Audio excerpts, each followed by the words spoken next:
He saw himself as the best fighter in the world, and he probably was. But not so much a spokesman for his people. No.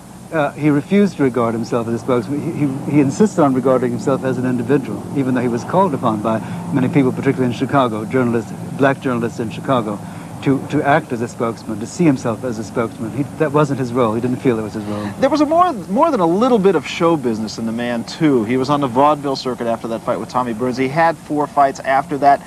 That really weren't so much fights. They were really more show business than fights. Well, people prefer to think that Jeffries was still the champion because he had retired undefeated. In fact, had it been a white man who had beaten Burns in Australia, he would have, without any hesitation, been declared the champion. But Johnson returned to America, and he began to fight anybody who would fight with him. So there was some element of show business that he was declaring himself publicly ready to fight any contender. And it made the public very uneasy. And it was this that lent it a sort of carnival air, his going from Philadelphia Jack O'Brien to Anthony Drexel Biddle in Philadelphia to Al Kaufman someplace else.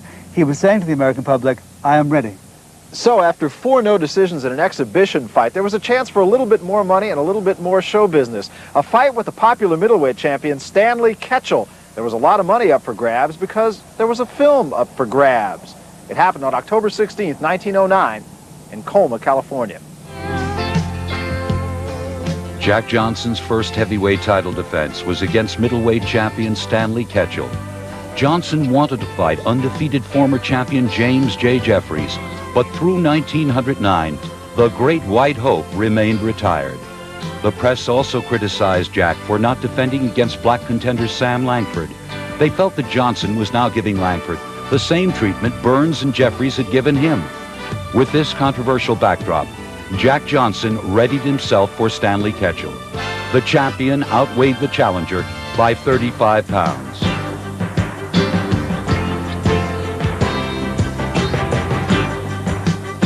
Stanley Ketchel posed at the signing wearing an oversized padded coat and 5-inch heels on his cowboy boots to diminish the size difference. But Jack Johnson could not be fooled. The champion had apparently agreed to one condition set by Ketchel's manager Willis Britt. It was that Jack would carry the Michigan Assassin for 20 rounds to protect Stanley's reputation as middleweight champion. Even though Johnson consented to do so, Ketchel made one crucial mistake. The heavyweight champion of the world was unable to keep the agreement. October 16th, 1909. Rumor has it that Johnson will carry Ketchel to make it look good for the cameras. The first suspicion of a fix in Jack Johnson's career, but not the last. When Ketchel appears in the ring, minus shoulder pads and cowboy boots, the physical differences are startling.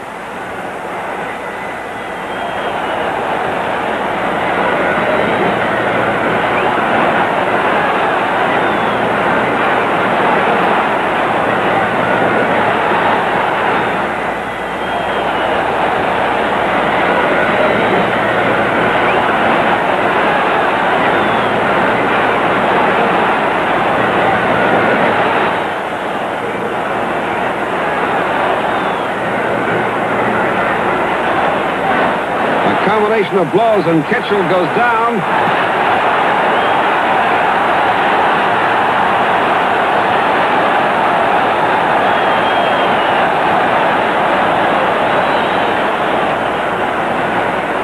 By round 9, Ketchel is exhausted. Courage, raw courage, keeps him on his feet.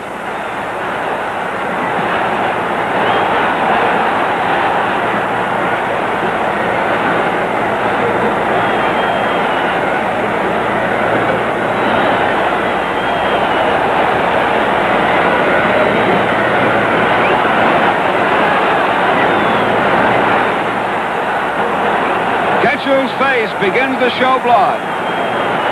Johnson stands off and flicks stinging left jabs.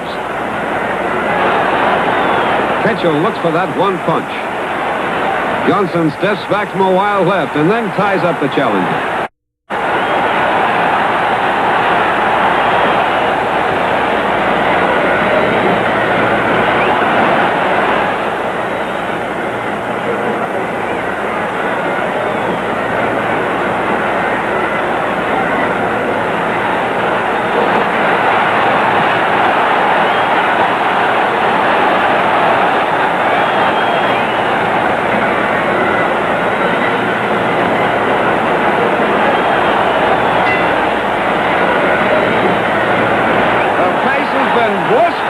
Ketchel is still putting up a fight as they wait for round 12.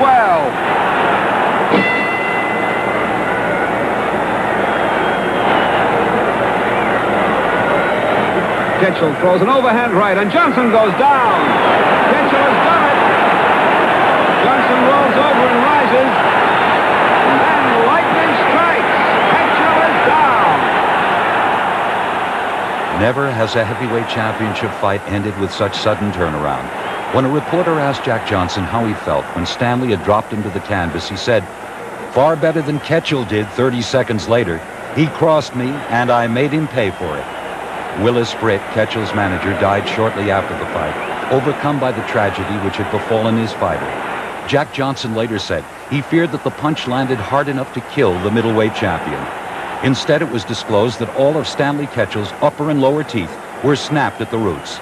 If you look closely, you can see Jack Johnson wipe 2 of Ketchel's teeth from his glove. With one powerful right, Jack Johnson had sent a message to James J. Jeffries. He was ready for any great white hope, game enough to step through the ropes.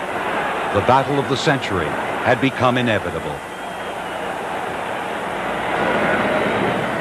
Reno, Nevada, the biggest little city in the world, was, in July of 1910, the self-proclaimed hub of the universe. This city was alive in anticipation of the heavyweight championship fight between Jack Johnson and James Jeffries. And once again, Jack Johnson was the villain, perhaps even more so this time, Howard, because of the way he beat up on Stanley Ketchel. He didn't exactly beat up on him, but during the fight, where it had been agreed that there would be no real savagery exchange between the two men, it was mainly to make a film, Ketchel couldn't resist the idea of trying to deck Johnson. And we took an opportunity, hit him very hard, and to Johnson's great surprise, he found himself on the deck, and he wasn't knocked out, he wasn't really seriously hurt, but he was furious that Ketchel had betrayed him in this way. Johnson immediately got to his feet, shows the anger coiled up inside the man, and hit Ketchel so hard that several of Ketchel's teeth were found embedded in Johnson's glove afterwards. This was only one of the factors that made Johnson the bad guy. He had continued smiling throughout these other fights with the white contenders, and also he made no attempt to hide his preference for white women. In fact, at his training camp, the Willows, a few miles outside Reno, he had 2 white women in attendance on him, not at the same time, but alternately.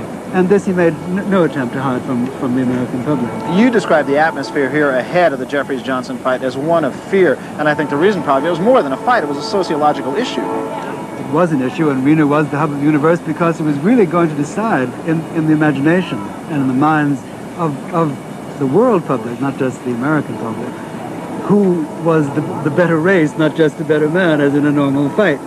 But the fear that underlay this had to do with a sort of nightmare fear of this smiling black man who was the strongest black man in the world, who made no bones about wanting and being able to have white women. This touched off something very deeply rooted in American consciousness, and it made wanting to rid oneself, to rid America of Johnson as a contender mandatory. Great pressure was put on Jeffries to come out because of this. And even with it all, at 35 years of age and weighing in excess of 300 pounds, James Jeffries was made the public choice.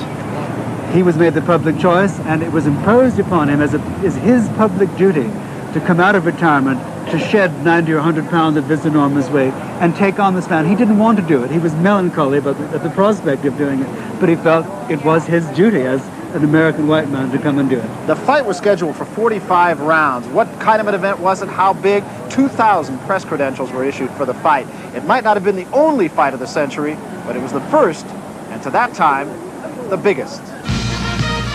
James J. Jeffries was urged by Jack London and many others to come out of retirement to regain the heavyweight championship for the white race. It was 5 long years since James J. Jeffries had been an active prize fighter.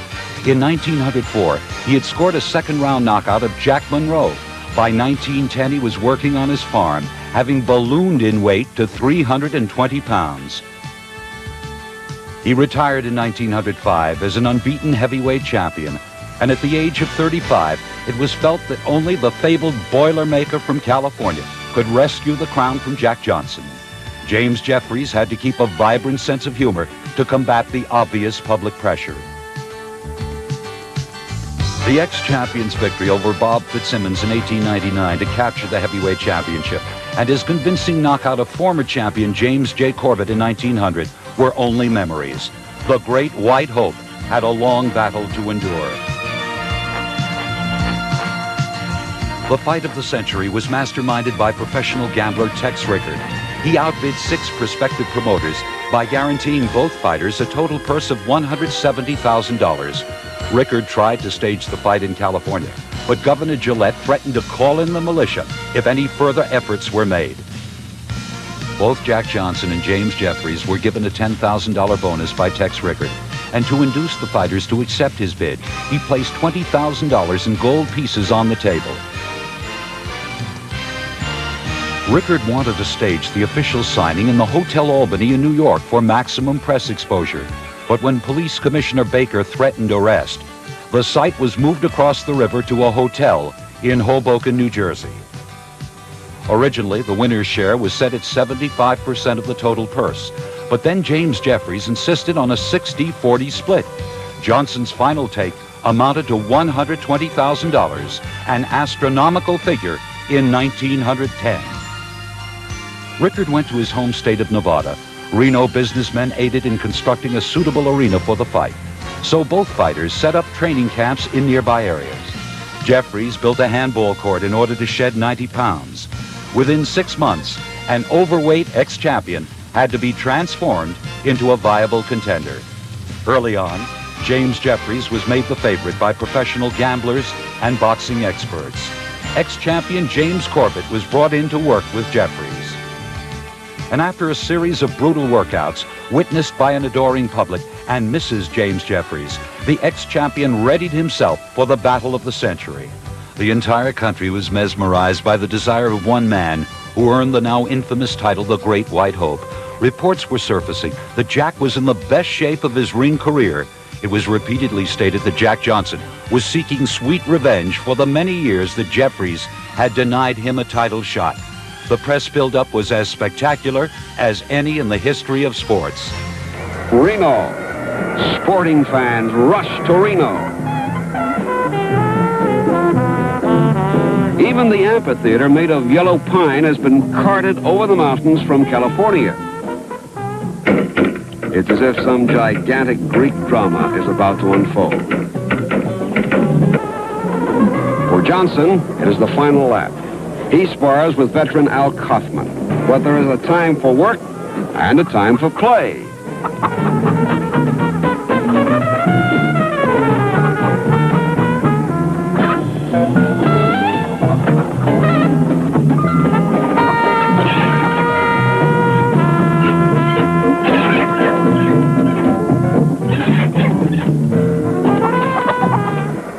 As July approaches, Reno becomes the hub of the universe.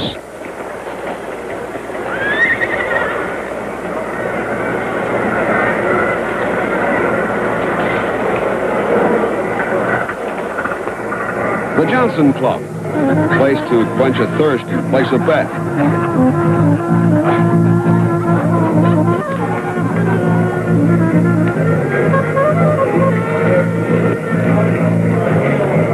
The high, the low, and the notorious descend on Reno. On the day before the fight, 1,000 of the faithful pay to see Jeffries train.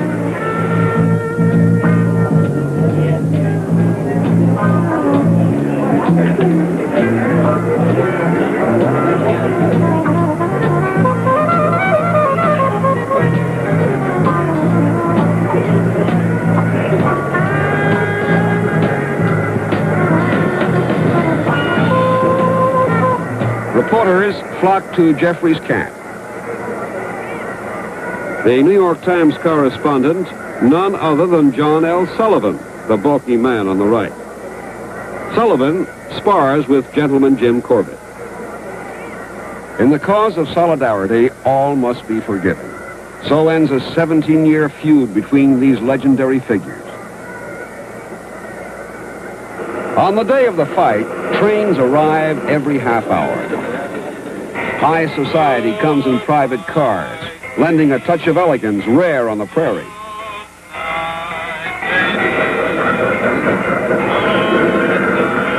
A complete sellout. At precisely 3 minutes to 1, Jack Johnson makes his way to the ring.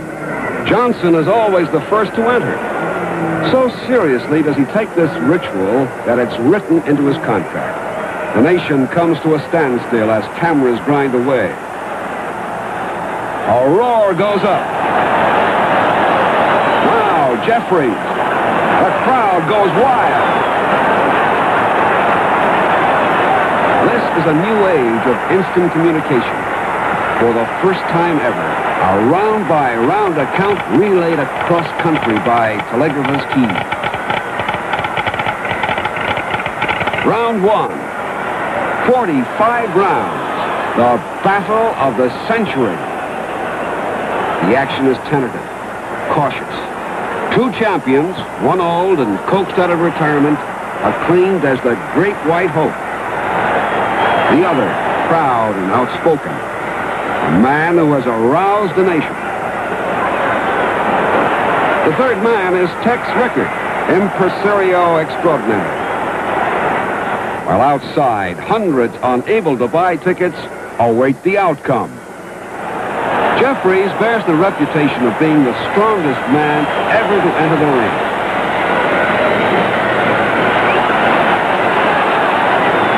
In Jeffries' corner, Corbett yells, 1-2, Jeff, 1-2.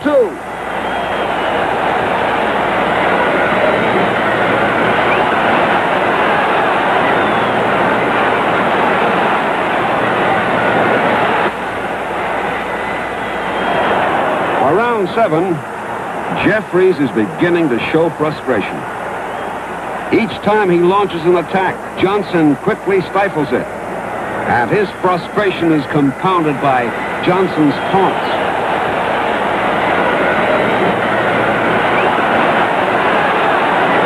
It's all on film for the world to see. And high overhead, a desert sun scorches the canvas. The temperature's rising, and so are tempers.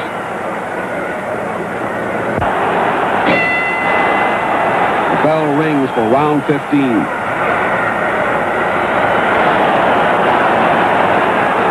A vicious uppercut and 3 stinging lefts. Jeffries goes down. The Great White Hope lies gasping against the rope. It is as if a moment in time has stopped. A right uppercut. 3 quick lefts.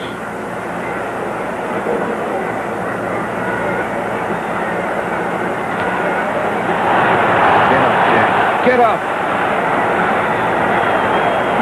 Johnson moves in, but Rickard waves him off. Slowly, Jeffries rises. Johnson unloads a thunderous left, and Jeffries goes through the rope. Emotions waive the rules as Jeffries is helped to his feet. Johnson moves in to finish it.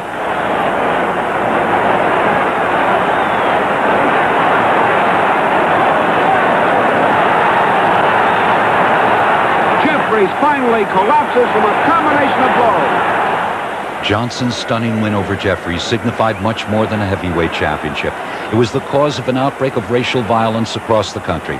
Jack Johnson was living in an era which was finding it difficult to accept a black heavyweight champion. That was 72 years ago. The memories of that day are buried amongst the scrap metal of what is now a junkyard on the original site of the fight here at 4th and Tawano Streets in Reno. All that's left to commemorate that event is a rather nondescript plaque that goes largely unnoticed on a busy street at a busier time. But Howard, on that night, 4th and Tawano Streets had a volatile reaction, not only here in Reno, but in fact all across the country. There was an extremely volatile reaction across the country. There were shootings, there were race riots, there were many deaths, there were many injuries. Here, the atmosphere was as if an execution had taken place. People slunk away. Among the slinkers were pickpockets who left behind them on the street tin watches. They kept the gold and silver watches which they had taken at the fight, but the tin watches they discarded were worthless. And that was the scrap metal after the fight of July 4th, 1910. The conversation goes on, Howard, that Jack Johnson was being victimized by the government, and to that end, a law was enacted after the Johnson-Jeffries fight here that disallowed the interstate transportation of the film of the fight. So it not only made Jack Johnson a non-person, it made the fight a non-event. It was a pathetic attempt to do that. They didn't want that fight, that knockdown, that knockout to be seen by the mass of America. Everyone knew that it had taken place, but the existence of it on film, I think it was Congress, wanted it forbidden to be shown. And the legal maneuverings didn't end there either. It didn't end there at all. In fact, 6 or 8 northern states had bills proposed in their houses of legislature to forbid interracial marriages. This was a direct response to Johnson's victory and his liaisons with white women. How did Jack Johnson react to all of this himself as a person? How did the man react? Obliviously, as if none of it had happened. He went on to Chicago to open his Café de Champion. And he did that, and he partied, and he did some performances, but what he did not do was fight. For 2 years to the day, until a fight in Las Vegas, New Mexico, against someone named Fireman Jim Flynn. It had been 2 long years since Jack Johnson had defended his crown. Fireman Jim Flynn was knocked out by the champion in 1907, but he represented the latest white hope. Promoter Jack Curley guaranteed Jack Johnson $30,000 for his 4th title defense.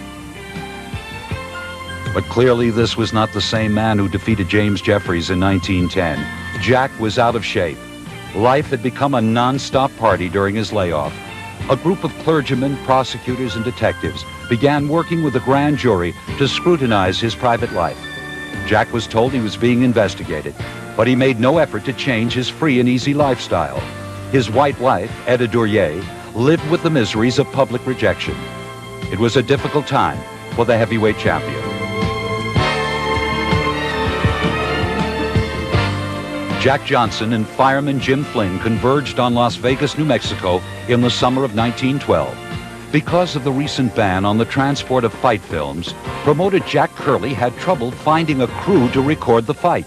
Even with a 2-year drought, boxing fans were not starving for a fight between an out-of-shape champion and a lightly regarded challenger. Only 5,000 people came to the arena, but thankfully local authorities relented and permitted Jack Curley to film the bout. On July 4th, 1912, Jack Johnson returned to the ring. Round 1. Promoter Curley has found someone to man his camera. July 4th, 1912, exactly 2 years since Johnson sent Jim Jeffries into oblivion. But time hasn't dulled his ringmanship. Give Johnson an audience, even a sparse one, and he rises to the occasion. When it pleases him, Johnson lands rapier punches on the pretender to his throne.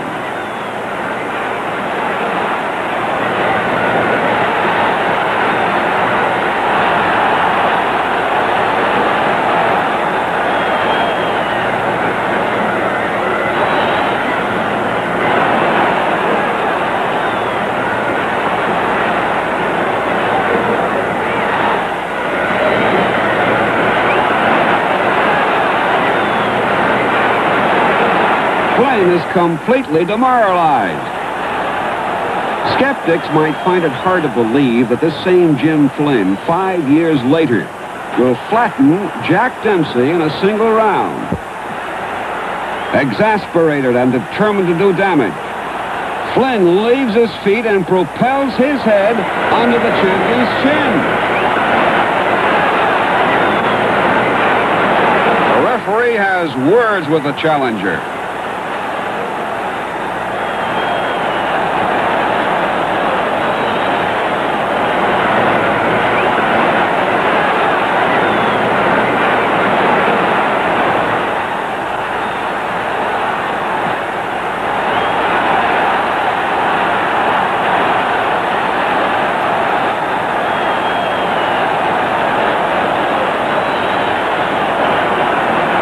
The referee is exasperated.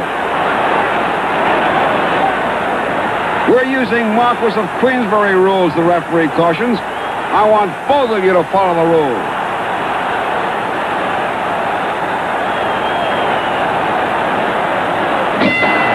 By round 9, there is no let-up. Flynn is still using his head, and Johnson his defensive skills. Again, Flynn goes into this strange choreography. This time, the referee has much sterner words.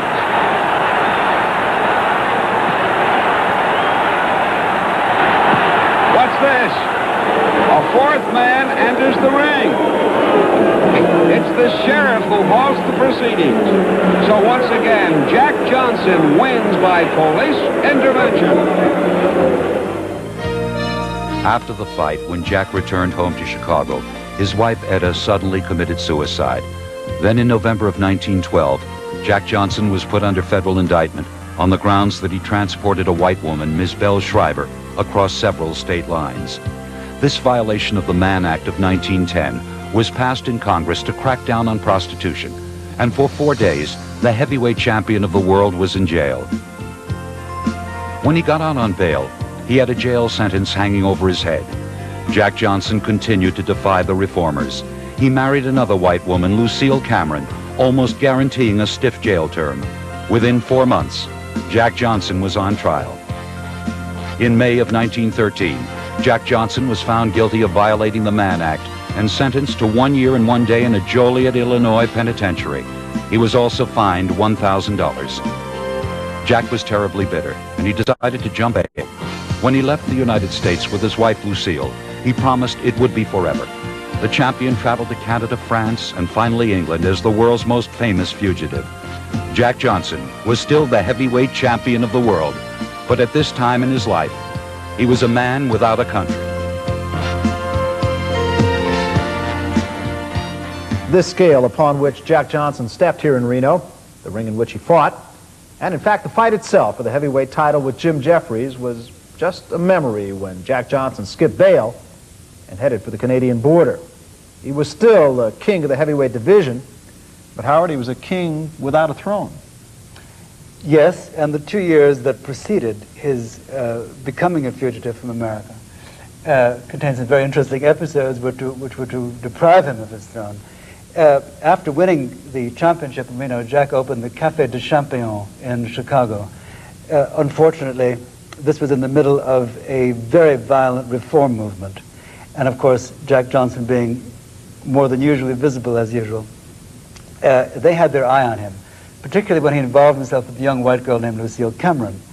At the time, the Mann Act was being widely used to get people, and of course they decided they would try to get Jack Johnson on the Mann Act. They tried to succeed using Lucille Cameron against him. They failed with her. They got a self-acknowledged prostitute named Belle Schreiber who agreed. One doesn't know what pressure was put on her. She agreed to testify against Jack Johnson. He was tried and convicted under the Mann Act, sentenced to 1 year in prison. He was out on bail and skipped after his sentencing, got to Canada and finally to Europe.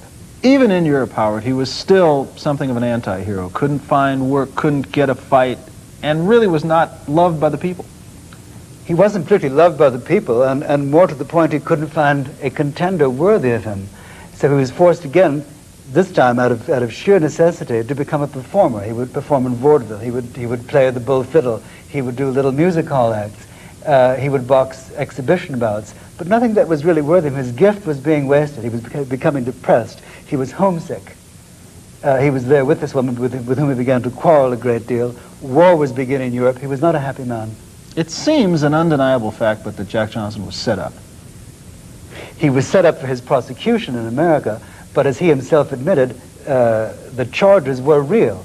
But as usual in a case like that, the charges that are real are applied to someone who is a target of public animosity. Finally, Howard, there was a fight made with Jess Willard, a challenger whom the white community deemed had a pretty good chance to beat Jack Johnson, would not embarrass them. And even then, there was controversy surrounding the fight. There was some talk that perhaps a promise had been made to Jack Johnson that he would be pardoned if he tanked the fight. Johnson himself aroused this controversy by saying that he had been made such an offer if he threw the fight. The fact of the matter is, I'm sure the films will bear out, that he fought as hard as he could for 20 rounds. He fought his heart out against this enormous white fighter, very clumsy white fighter, and that he lost legitimately. I think Johnson was unable to bear the idea of having his own followers, his wife, the people close to him, think that he fought his heart out and lost.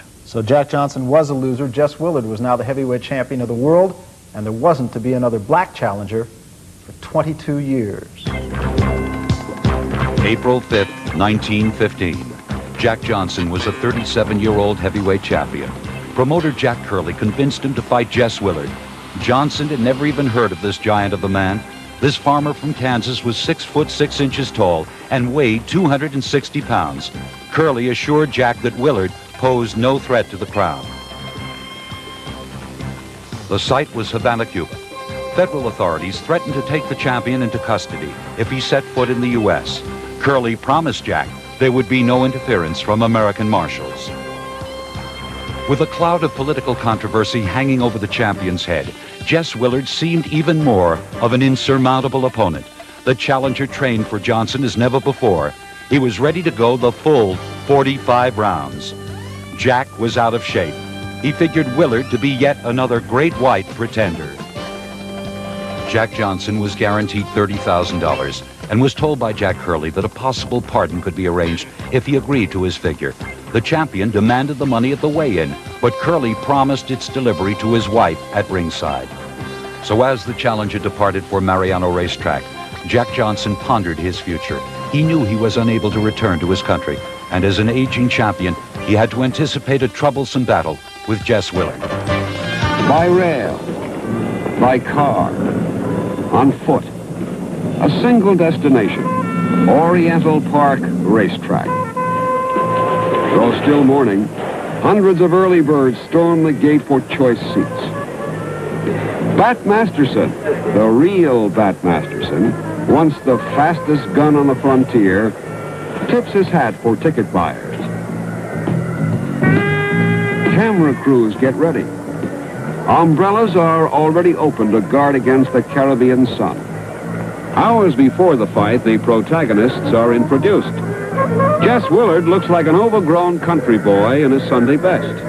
Jack Johnson, a figure of continental elegance.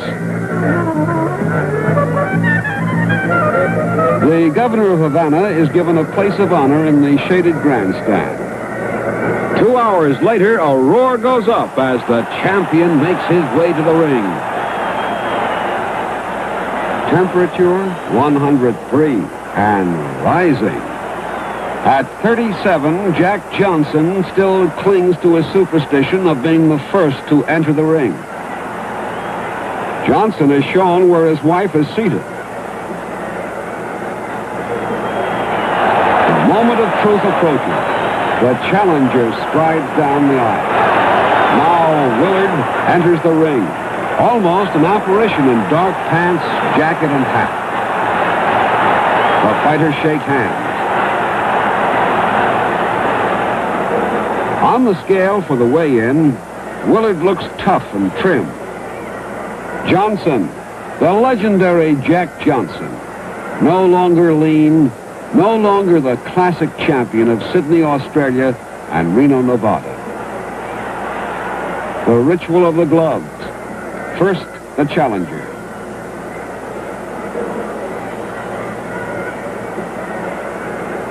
And then the champion puts on his gloves.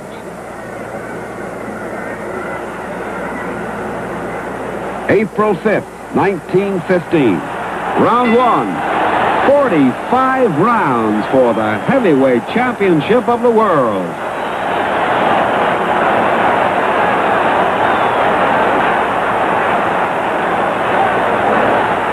Johnson is calm. He's been to the post before. He sees an opening and goes to his man. Willard ties him up, then pushes off. Willard concentrates. This is the man who sent Jeffries into oblivion.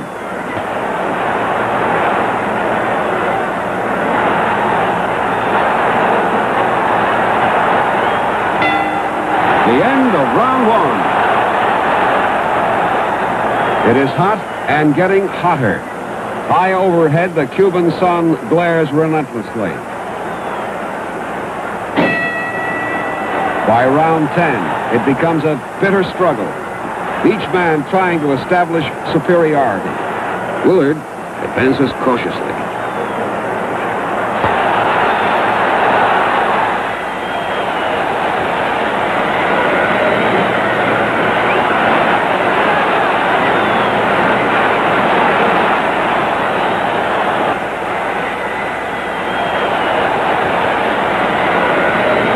a showman, Johnson spreads his gloves, but the challenger ignores his cue.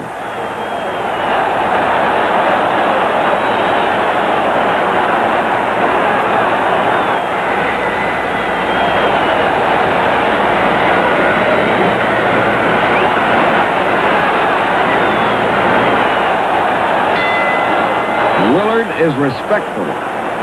Johnson is a man like no other man. Round 26. The sun is insidious. Jess Willard has the will to win. Though muscles signal their discontent, Johnson finds the stamina to launch an attack.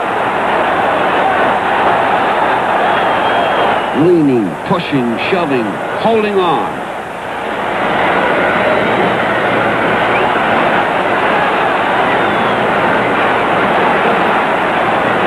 Willard sees Johnson's eyes. They tell him now is the time. Johnson goes down. It's happened. The crowd roars his approval. The impossible had come true. The search for the great white hope was over.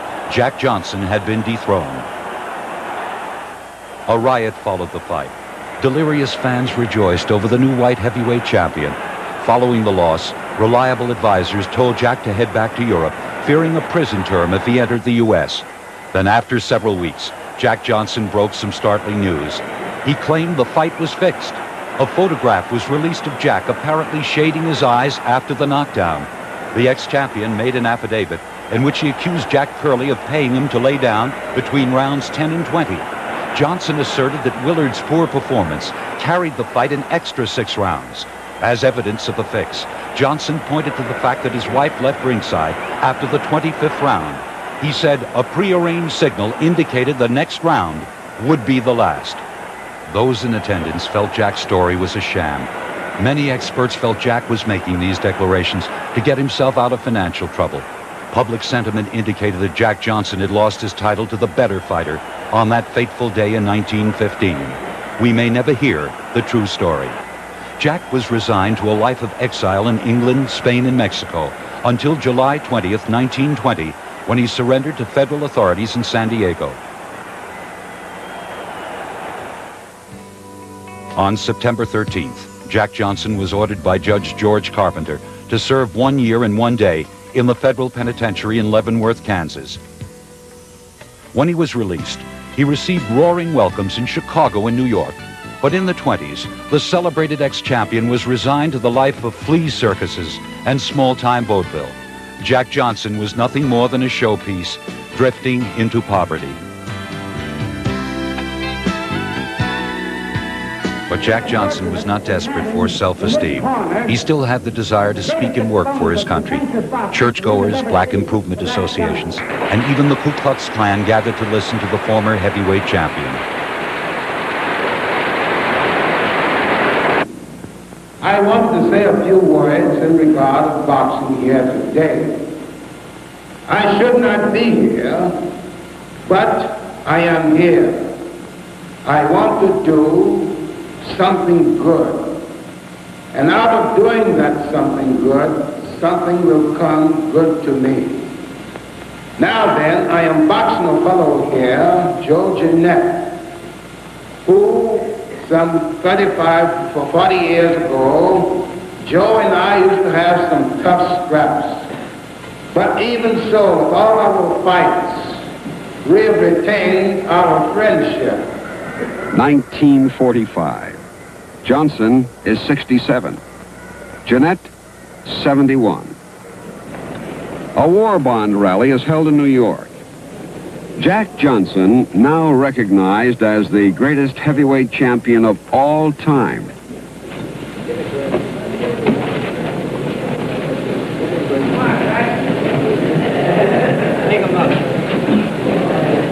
Before Johnson was champion, he fought Joe Jeanette 9 times. Now a nostalgic reunion. Jeanette never got a chance at the title. Jack Johnson raised funds for a country which was his again. When Jack spoke, he would touch on religion, squareness, courage, and successful living. Clearly, he was not bitter over a less than glittering past. Jack did not want to judge his own past actions or those who found fault with his controversial lifestyle. He was merely trying to convey a sense of hope and understanding to those Americans living in a new era. But even though Jack's thoughts and actions seemed to mellow in his later years, he still had one severe shortcoming. The ex-champion had built up an inner anger and arrogance over the years, which he displayed whenever behind the wheel of a car. On June 10th, 1946, Jack Johnson crossed the border of North Carolina en route to the Joe Louis-Billy Conn fight in New York. Traveling on US 1, Jack lost control of the car and it went off the shoulder of the road. He turned to avoid an oncoming truck and instead crashed into a power pole. He was rushed to St. Agnes Hospital in Raleigh, North Carolina, where he died from internal injuries 3 hours later. The world had lost the first black man ever to win the heavyweight title. On June 14th, thousands of blacks and whites stood outside the Pilgrim Baptist Church in Chicago, mourning the loss. Inside, the Reverend Junius Caesar Austin Sr. addressed the crowd of 2,500. Jack struck a double blow when he became heavyweight champion. If we hadn't had a Jack, we wouldn't have a Joe Louis now. That statement was probably the best epitaph for a life that was constantly marred by supposed arrogance. Many people denounced and detested him, but for many others, Jack Johnson's career was a source of both pride and inspiration. Maybe he was a victim of the times, but that's the price one must pay when you are the first black man ever to win the heavyweight championship of the world. Jack Johnson, his legend will live forever. So the city of New York, and in fact the boxing world in general, would no longer have Jack Johnson to malign. And Jimmy Jacobs, here we are 36 years later, and after a play and a movie and a couple of books and all the other words that have been written and spoken about Jack Johnson, it does seem that the man is starting to get his place in boxing history. I would say so, Barry. Jack Johnson, unquestionably, is one of the great heavyweight champions of all time. And there is no doubt that around the turn of the century, Jack Johnson was the greatest heavyweight champion of all time. Is there a comparison to a contemporary fighter, at least in boxing style, if not personality, that can be made to Jack Johnson? I would say the closest thing to Jack Johnson would have been Muhammad Ali. Both Jack Johnson and Muhammad Ali attempted to get the job done without getting hurt, without getting punched. And that's, I believe that's a marvelous comparison between the two. Jimmy, comes now the catch-all question. In the great scheme of things, and you, of course, as we mentioned at the top of this program, the preeminent boxing authority as far as the history of the sport, where do you put Jack Johnson amongst the great champions? Barry, I would say that Jack Johnson, certainly Jack Johnson was the greatest heavyweight champion in the first 20 years of this century. Each generation of boxers uses the accumulated knowledge of their predecessors as a jumping off point for further development. So I would say that Jack Johnson, of the 28 heavyweight champions we've had, Jack Johnson would certainly be in the top 3 of all time. It is, of course, the be-all subjective question. Who is the greatest of all time? It is a question that will be asked as long as the boxing world goes around. For Howard Sackler and Jimmy Jacobs, I'm Barry Tompkins, and we'll see you next time on Boxing's Best.